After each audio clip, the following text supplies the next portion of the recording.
puso en la tierra y el mar, hasta los cuatro vientos tu dominio será. Jesucristo eres Señor, como un río impetuoso tu poder fluirá. El más alto collado ante ti caerá. Eres digno, Hijo de Dios. Digno eres tú, digno de honor, digno de gloria y adoración. Digno eres tú, digno Señor, toma mi vida y mi corazón.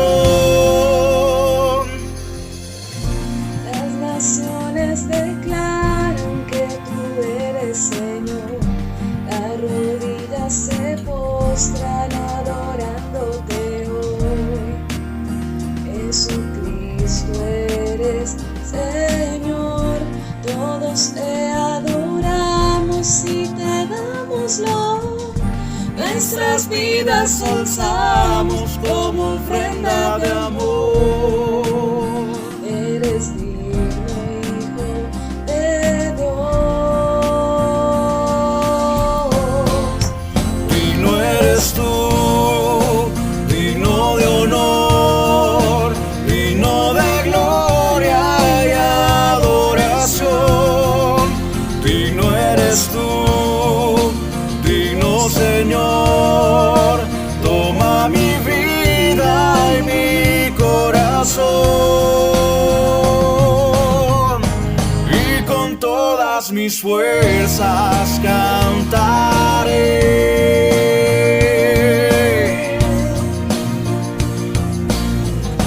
de tu misericordia y tu poder.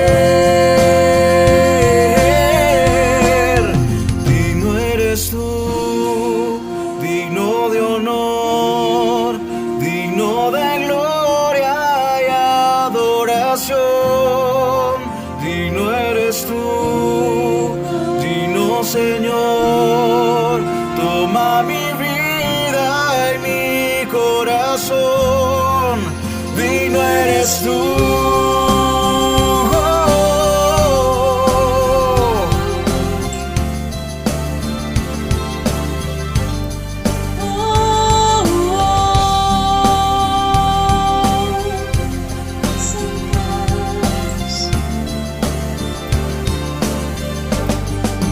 Digno eres tú, digno de honor, digno de gloria y adoración. Digno eres tú, digno Señor, toma mi vida y mi corazón. Digno eres tú.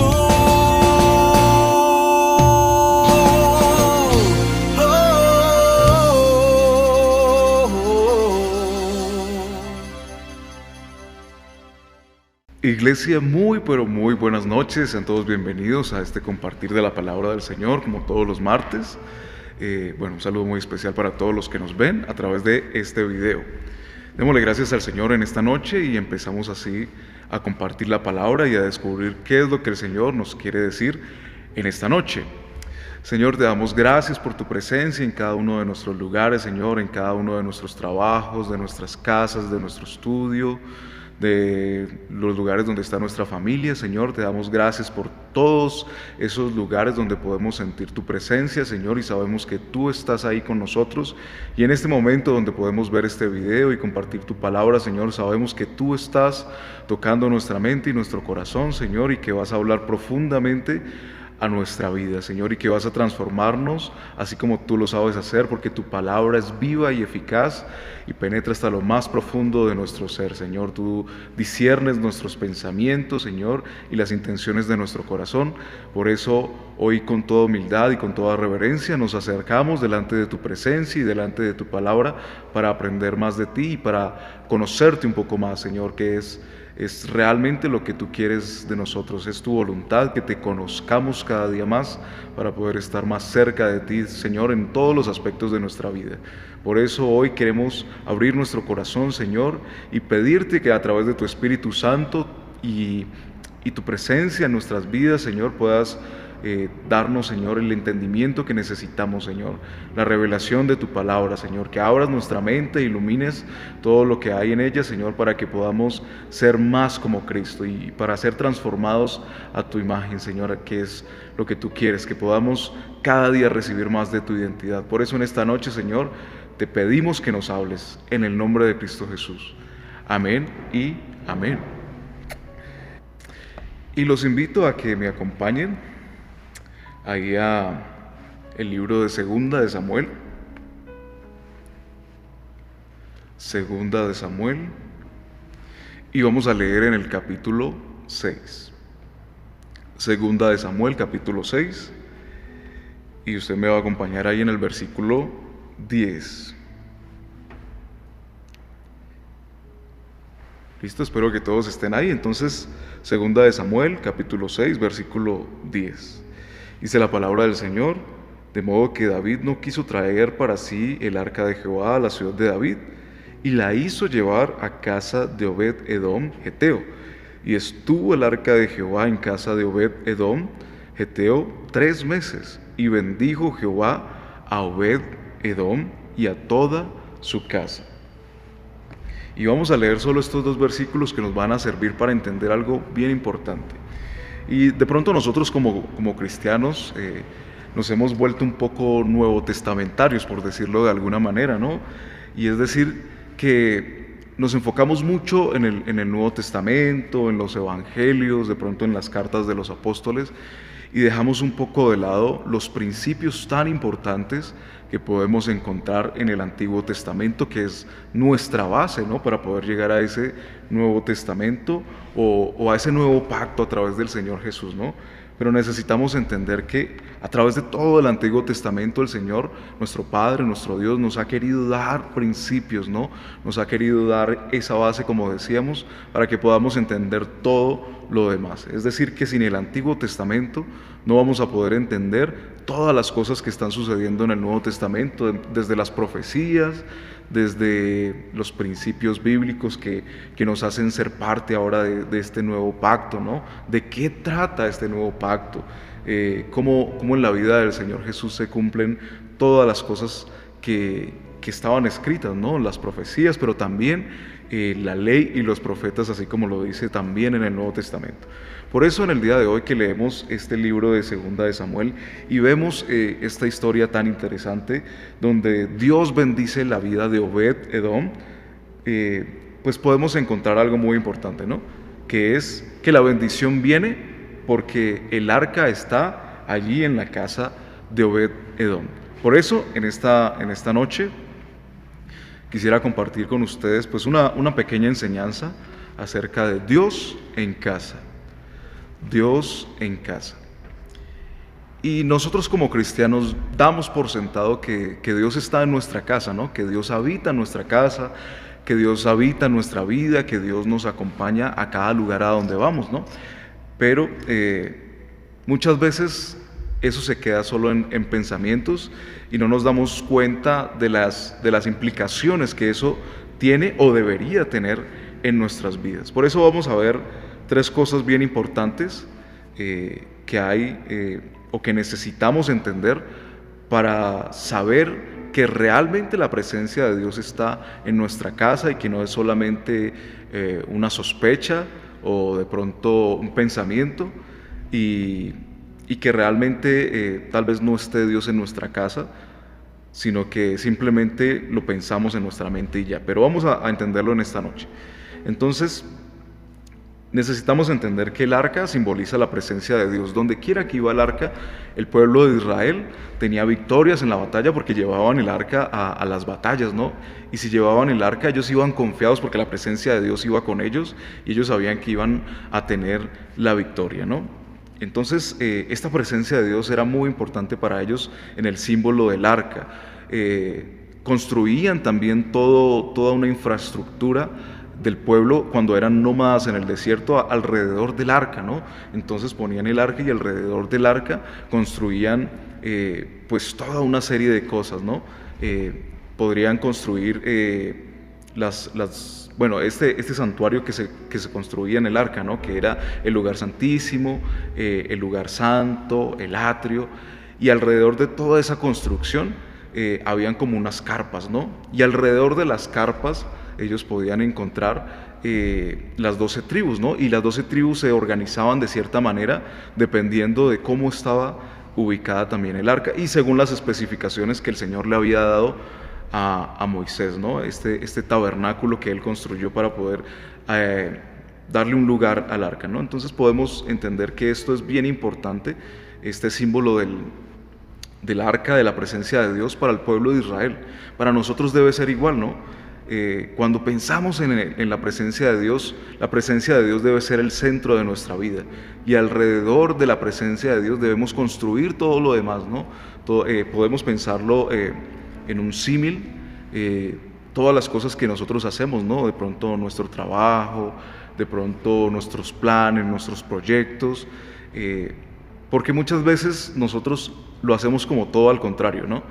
Pensamos en todos nuestros planes y armamos nuestros planes y al final como que tratamos de meter la presencia de Dios en toda nuestra vida, ¿no? Tomamos decisiones, hacemos cosas con nuestra familia y lo último que hacemos es meter la presencia de Dios, ¿no? Es más, hacemos todas las cosas y como que al final oramos, cuando debería ser al contrario, ¿no? Entonces, esta presencia de Dios, así como lo fue para el pueblo de Israel, debe ser el centro, ¿no? Y les hablaba del tabernáculo, ¿no? Cómo el tabernáculo se armaba alrededor de este arca y asimismo se organizaban todas las tribus. Y también en otros aspectos, podemos ver el aspecto cultural del pueblo de Israel, cómo todo el pueblo giraba en torno a la presencia de Dios y lo que esto representaba, que es lo que vamos a ver hoy. Lo político también influenciaba la presencia de Dios, todo giraba en torno a esta presencia de Dios. Lo económico también, aún las cosechas, ¿no? La manera como ellos cosechaban y cómo sembraban, cómo araban la tierra, cómo la preparaban y demás, podemos encontrar que todo giraba alrededor de la presencia de Dios, ¿no? Entonces eso nos sirve para entenderlo y para aplicarlo también a nuestra vida. La presencia de Dios debe ser el centro de nuestras vidas. Dios bendice un corazón servidor. Aquí podemos encontrar en esta historia que la vida de Obed-Edom podemos ver que tenía una actitud de servicio, ¿no? Y por esa actitud de servicio es que David decide ponerla allí en ese lugar, ¿no? Y podemos ver que es como una consecuencia, ¿no? Como esas piezas de dominó que cuando se cae una va empujando la otra y la otra. Así también es cuando tenemos una vida de servicio, cuando ofrecemos nuestro corazón para servir no solamente a Dios, sino a las demás personas. Eso genera una cadena en nosotros que va a ser una cadena de bendición. Por eso, antes de empezar con los 3 puntos que quisiera compartir con ustedes, quisiera que entendiéramos eso y la importancia que tiene tener un corazón servidor, una actitud de servicio para que la bendición de Dios realmente pueda estar en nuestras vidas. Entonces, habiendo dicho eso y habiendo hecho esa introducción, quisiera compartir los 3 puntos. En este arca del pacto, podemos encontrar que habían unos elementos, ¿no? Y piénsalo ahí, ¿qué elementos tendría ese arca? ¿O qué elementos tenía ese arca?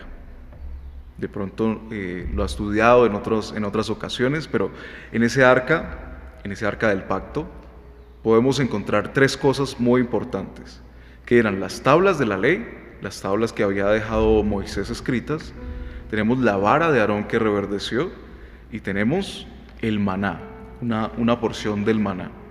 Y esas son las 3 cosas que quisiera compartir. Esos son realmente los 3 puntos que vamos a compartir en el día de hoy. Entonces el primero es las tablas de la ley.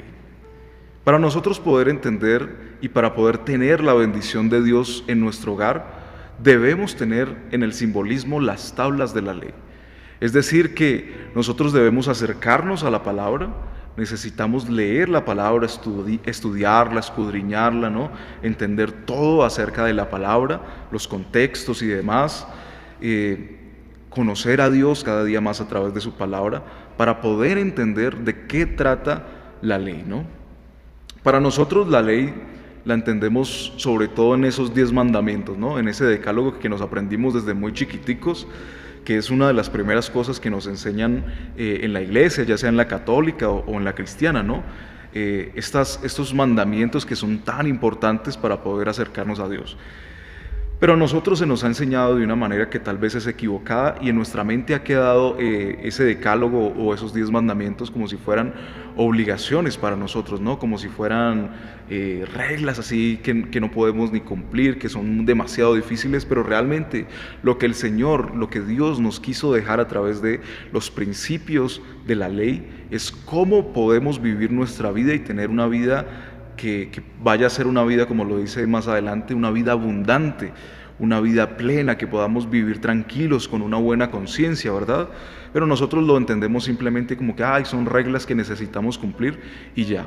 Pero realmente lo que el Señor nos quiere dar es el manual, ¿no? Nosotros entendemos la palabra como ese manual de vida y nosotros debemos acercarnos a la palabra exactamente como eso. Nosotros realmente no sabemos cómo vivir nuestra vida, nosotros no sabemos cómo tomar buenas decisiones, pero cuando nos acercamos a la palabra del Señor, lo podemos entender cómo tomar buenas decisiones, podemos analizar las cosas de una manera diferente, y eso es lo que el Señor nos ha dejado a través de su palabra.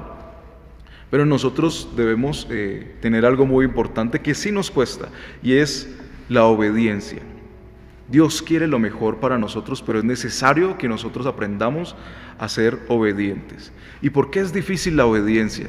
Pues básicamente porque nosotros queremos tener el control de las cosas, queremos tener el control de nuestras decisiones. Y por eso muchas veces erramos, ¿no? Y fallamos, porque queremos hacer las cosas a nuestra manera. Y peor, muchas veces tomamos consecutivamente las mismas decisiones sabiendo que el resultado es malo, pero seguimos insistiendo, ¿no? Seguimos tomando las mismas decisiones y teniendo el mismo resultado malo.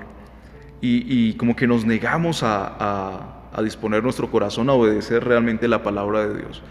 Por eso, si contrastamos de pronto a las personas que han vivido en lo que nosotros llamamos el mundo o sin conocer a Dios y ahora estamos en los caminos del Señor, podemos ver que nuestras decisiones o las cosas que hacíamos eran diferentes, absolutamente diferentes, ¿no?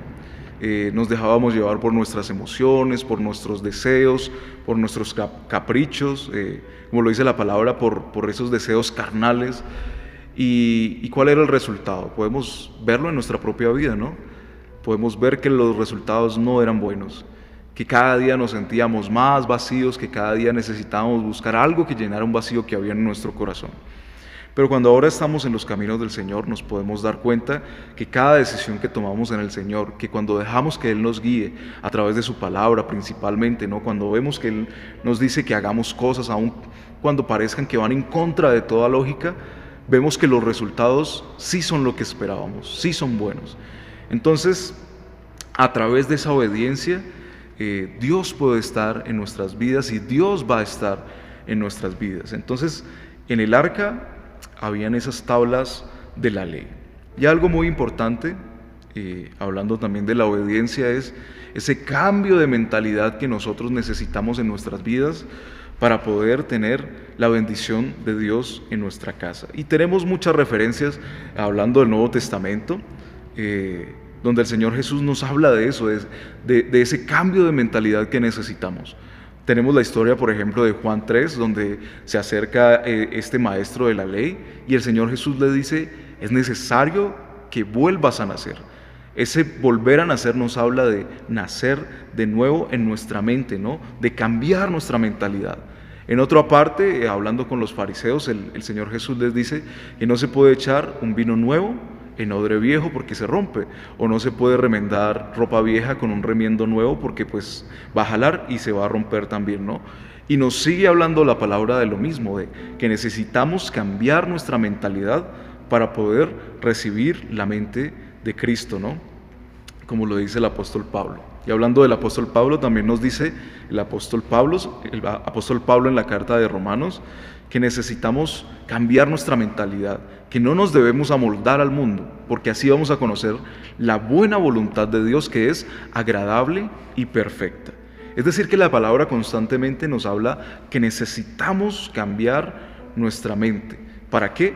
Para poder aceptar y recibir esto, y no solamente eso, porque a veces se nos queda esto simplemente como conocimiento simplemente. Pero lo que Dios espera de nosotros es que lo tengamos, que lo asimilemos, que lo aprendamos en nuestras vidas y que lo podamos hacer realidad, que lo podamos vivir cada día de nuestras vidas. Y es ahí donde realmente vamos a saber que la presencia de Dios va a estar con nosotros y vamos a ver las evidencias de eso, de que realmente tenemos el respaldo de Dios en nuestras vidas, y eso va a ser más que evidencia y más que satisfactorio para nosotros en nuestro diario caminar. El segundo punto que quisiera compartir con ustedes es la vara de Aarón. La vara de Aarón, que era otra cosa que estaba ahí en el arca, ¿no? Y de pronto, si ustedes revisan la historia de cuándo sucedió esto de la vara de Aarón, ellos estaban tomando una decisión, ellos estaban buscando como una prueba de algo. Y resulta que repartieron unas varas, ¿no? Y pusieron como señal esto, que reverdeciera, y la vara de Aarón fue la que reverdeció. Es decir, que el Señor puso algo importante en Aarón. Y si revisamos después la historia de qué sucedió con Aarón, pues vemos que Dios lo escogió a través de esta señal para tener una responsabilidad muy importante, que era el sacerdocio. La vara de Aarón, Dios la utilizó para darle a él el sacerdocio y a todas sus generaciones, ¿no? Entonces todos los hijos de Aarón, todos los descendientes de Aarón, se dedicaron exclusivamente a servir en el templo y a llevar ese manto del sacerdocio. Entonces vemos cómo en la vida de Aarón y también en nosotros necesitamos tener ese sacerdocio. La vara de Aarón nos habla de restauración. Es muy difícil que una vara reverdezca, ¿no? Que una vara aún dé fruto o de flor. Y esto nos habla de la restauración que debe haber en nuestras vidas. Dios quiere restaurarnos, Dios quiere cambiarnos, Dios quiere cambiar no solamente nuestro destino, sino nuestra esencia. La palabra dice que nosotros hemos vivido una vida de pecado, que estábamos condenados por nuestro pecado aún, ¿no? Que a través del error que cometieron Adán y Eva, como símbolo de la humanidad, estamos atados al pecado, ¿no? Pero el Señor quiere cambiar eso en nuestras vidas, quiere restaurarnos, quiere renovarnos y cambiar nuestra identidad de pecadores a una identidad de sacerdocio. Eso nos habla de la adoración, ¿no? ¿A qué se dedicaban los sacerdotes? Única y exclusivamente a adorar a Dios, no a estar en el templo, a ofrecer los sacrificios, a entrar a ese lugar santo, y algunos a entrar a ese lugar santísimo. El sumo sacerdote entraba al lugar santísimo y podía adorar a Dios, ¿no? Y podía hacer ciertas cosas que necesitaba hacer ahí en el arca, ¿no? De repartir el incienso. Bueno, muchas cosas importantes que nos hablan de la adoración. Es decir, que el Señor nos cambia de un estado de pecado y de muerte y nos transforma a un sacerdocio donde podemos realmente acercarnos a Él y adorarlo con todo nuestro corazón y con toda nuestra vida. Y eso es lo que quiere el Señor, que toda nuestra vida esté dispuesto en adoración a Él. Dios quiere renovar nuestro interior, ¿no? Muchas veces llegan a nuestras vidas, o tal vez vivíamos una vida de cansancio, una vida sin sentido, una vida llena de falta de esperanza, pero a través de este cambio que Él quiere hacer en nosotros, o el cambio que ha gestado en nosotros, Él quiere renovar ese interior. Y es necesario que nosotros estemos en constante renovación, porque el cansancio y la falta de esperanza y la falta de motivación, aún muchas veces, es algo que constantemente está punzando en nuestras vidas y nos quiere desanimar. Pero el Señor nos dice constantemente: no tengas miedo, sino confía en mí, sé valiente y esfuérzate necesitamos esforzarnos cada día, ¿no? Y podemos ver que eso es una de las características del sacerdocio. Muchas veces lo vemos como algo tal vez muy místico o como algo súper bonito cuando hablamos del sacerdocio, pero no entendemos que esto requiere un esfuerzo y una dedicación. Y en nuestras vidas también eso es muy cierto. Necesitamos una dedicación y un esfuerzo, ¿no? Un insistir, un perseverar todos los días de buscar la presencia de Dios, lo que hablábamos ahorita del primer punto de la ley, ¿no? De perseverar en cumplir la palabra del Señor en nuestras vidas y insistir en esas cosas que son cosas espirituales. Entonces, la vara de Aarón nos habla de eso. Dios quiere que reverdezcamos, que volvamos a florecer y que volvamos a Dios, no solamente en el momento en el que nos acercamos a Dios y lo conocimos verdaderamente, sino todos los días. Dios quiere que volvamos a Él. Por eso es tan importante nuestro tiempo devocional, porque Dios está esperando que volvamos a Él todos los días, para que podamos tener en nuestras vidas esa renovación o ese reverdecer. Y el tercer punto que quisiera compartir con ustedes es el maná, que es esa tercera cosa que podemos encontrar en el arca, ¿no? En el arca del pacto, que es símbolo de la presencia de Dios, como ya lo hemos estado mencionando. Y ese maná nos habla de algunas cosas, ¿no? La primera de ellas es la provisión. Cuando pensamos en este asunto del maná, o cuando pensamos en la historia cuando el pueblo de Israel iba en el desierto y se quejaban, ¿no? Porque el pueblo de Israel y nosotros somos así, nos estamos quejando continuamente. El Señor, pues, si tenían sed les daba agua de maneras increíbles, y si tenían hambre, pues también les daba el alimento de maneras increíbles. Y una de esas maneras increíbles fue este pan que descendía del cielo, ¿no? Con unas características muy especiales, pero el pueblo tenía hambre y Dios siempre fue provisión para ellos a través del pan. Y bueno, más adelante se cansaron del pan, porque así somos, nos cansamos de las cosas buenas, y que querían carne, y Dios pues les dio carne, ¿no? Pero todas estas cosas nos hablan de lo mismo, y es de la provisión. Dios quiere ser nuestra provisión en todos los aspectos de nuestra vida, no solamente el económico, sino en otros aspectos que tal vez no pensamos. Por ejemplo, el emocional. Dios quiere ser provisión para nosotros en el aspecto emocional, no solamente en las relaciones de pareja, sino en nuestras vidas, porque las emociones abarcan muchas cosas que muchas veces nos generan frustración, pero Dios quiere ser provisión también en el área emocional. Y en cualquier aspecto que nosotros pensemos, Dios quiere ser provisión para eso. Así que muchas veces dejamos el aspecto de la provisión cuando de pronto no tenemos mercado en la casa y pensamos en Dios como esa provisión. Y sí, está bien, pero no se limita solamente a eso. Dios no se limita y nos da mucho más. Por ejemplo, en Santiago nos dice que Él es provisión de sabiduría. ¿Y de qué manera Dios nos da sabiduría? Dice Santiago que Él no escatima, que nos da sin medida. Y así es Dios en todos los aspectos. Ustedes lo pueden comprobar en su propia vida. Cuando Dios nos da y cuando Dios es provisión, Él nos da provisión sin medida. Por eso, cuando pensamos en la bendición de Dios, que es una manera como también vemos la provisión, la palabra nos dice que Él nos da sobre y abundante. Es decir, que nos da nuestro límite o lo que necesitamos, pero nos da mucho más. Nos sobrepasa, nos desborda. Y así es la provisión de Dios. Pero en la provisión de Dios, pensando en que Él no solamente es en lo económico, sino en todos los aspectos de nuestra vida, debemos pensar que Él quiere ser esa provisión, pero nosotros debemos dar el paso a que Él sea nuestra provisión. Es decir, que debemos depender de Él. Y esto es un asunto que es bastante complicado, ¿no? Porque nosotros, como decíamos al principio, queremos tener el control, queremos resolver nuestros problemas, queremos tener la satisfacción de que, yo lo pude lograr, ¿no? Pero Dios quiere muchas veces que nos quedemos sin hacer nada, que nos quedemos quietos, como muchas veces nos dice la palabra.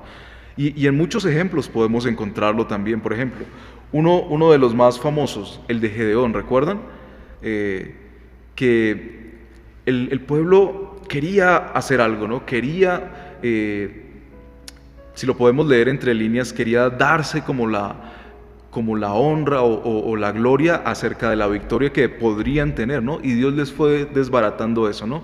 Y a medida que el pueblo iba avanzando, Dios le decía a Gedeón ciertas cosas para que fuera disminuyendo el ejército.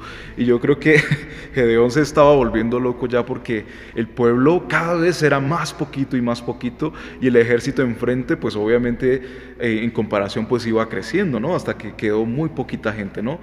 Y ahí el Señor le da como una estrategia para que ellos puedan ir a combatir a combatir entre comillas, ¿no?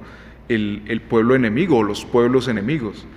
Y lo que tuvieron que hacer ellos ni siquiera tuvo nada que ver con la batalla. Ellos simplemente tuvieron que hacer lo que Dios les dijo, que metieran unas antorchas en unas tinajas, que tocaran las trompetas, y así ellos tuvieron la victoria.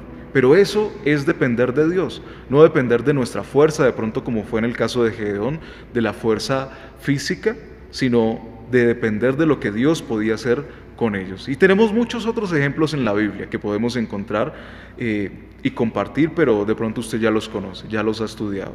Cuando Dios nos ha dicho, estén quietos y vean cómo yo voy a poder suplir cualquier necesidad que ustedes tengan. Otra cosa que podemos encontrar en el maná es la seguridad. El maná y esta provisión de Dios, dice la palabra, que llegaba todos los días, sin falta. Así con el rocío de la mañana llegaba este maná. Y solamente uno de los días de la semana no llegaba como esa provisión o este maná, pero porque Dios ya había establecido que necesitaban tener un día de reposo. Pero les daba la opción de que ellos recogían el doble de porción y pues tenían lo suficiente y no se iban a quedar cortos, ¿no? Digamos como que la regla era que si ellos tomaban más de lo que necesitaban, pues se les iba a podrir, ¿no? Excepto en ese día en donde ellos iban a recoger el doble, iban a tener para poder suplir el día de reposo. Pero podemos ver que Dios les daba una seguridad y nunca les faltó. Dios nunca falló en el aspecto de enviar el maná. Y eso es lo que Dios quiere para nosotros, que tengamos la seguridad de que Él va a suplir toda nuestra necesidad, pero que vamos a tener la seguridad de que no va a faltar, de que Él no nos va a fallar. Cuando dependemos de Dios, sentimos esa inseguridad de que de pronto Dios se va a cansar, de que de pronto Dios no nos va a suplir, ¿no? Pero Dios nos da la seguridad a través de este ejemplo del maná de que Él nunca nos va a fallar, que Él siempre va a hacer provisión y que siempre nos va a proveer según lo que necesitemos, ¿no? Y lo otro que podemos encontrar pues es la dependencia de Dios. Y aunque ya lo hemos hablado, es necesario reafirmarlo porque es muy importante. Dios quiere que dependamos de Él.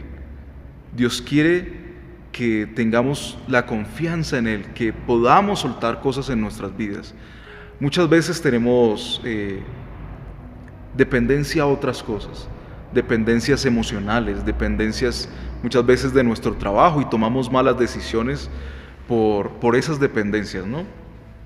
Muchas veces queremos, por ejemplo con nuestros hijos, queremos tomar decisiones por ellos, que ellos hagan cosas o que hagan las cosas bien, que no tomen sus propias decisiones porque sabemos que están haciendo cosas que están mal, ¿no? Pero muchas veces necesitamos soltar y entregar, muchas veces necesitamos soltar a algunos familiares, ¿no? Y depender realmente de Dios. Muchas veces necesitamos soltar algunos problemas que tenemos en nuestras vidas y depender de Dios. Muchas veces necesitamos soltar nuestro estrés, soltar de pronto nuestras situaciones difíciles, porque también es cierto que a veces nos aferramos a situaciones difíciles y como que todo nuestro mundo gira en torno a esa situación difícil y se va desbaratando todo alrededor. Y necesitamos soltar y depender realmente de Dios. Cuando tengamos una dificultad, cuando tengamos una necesidad, esas necesidades económicas que son las que más duro nos dan, necesitamos depender de Dios y dejar que Él sea provisión en nuestras vidas. Y esto no es fácil, realmente no lo es, pero también es una cuestión de ejercitarlo en nuestras vidas. Se llama ejercitar nuestra fe. Entre más ejercitamos nuestra fe en Dios, más vamos a depender de Él y más vamos a saber que Él realmente nos va a ayudar cuando lo necesitemos. Pero es necesario que podamos tener estas tres cosas, ¿no? Que es que busquemos la palabra de Dios y que busquemos aplicarla en nuestras vidas. Que busquemos esa restauración de Dios y ese sacerdocio que Él nos ha entregado, ¿no? Y que podamos depender de Él en todos los aspectos de nuestras vidas.